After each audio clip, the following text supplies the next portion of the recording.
Hi hello welcome to my channel. ఇవాళ నేను వంకాయ కారం అయితే చేస్తున్నాను అనమాట.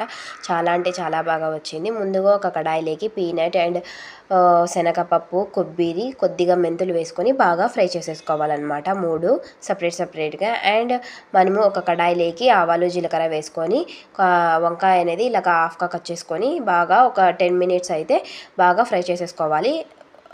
అవి ఫ్రై అవుతూ ఉండగా మనము మిక్సీ జార్లోకి ముందుగా ఫ్రై చేసుకునేవన్నీ వేసి అందులోకి కొద్దిగా పప్పులు వేసి మిక్సీ పట్టేసుకోవాలి. నెక్స్ట్ అదే మిక్సీ జార్లోకి కొద్దిగా ఉప్పు, పసుపు, కారం, ధనియా పౌడర్ వేసి బాగా మిక్సీ పట్టేసుకోవాలి.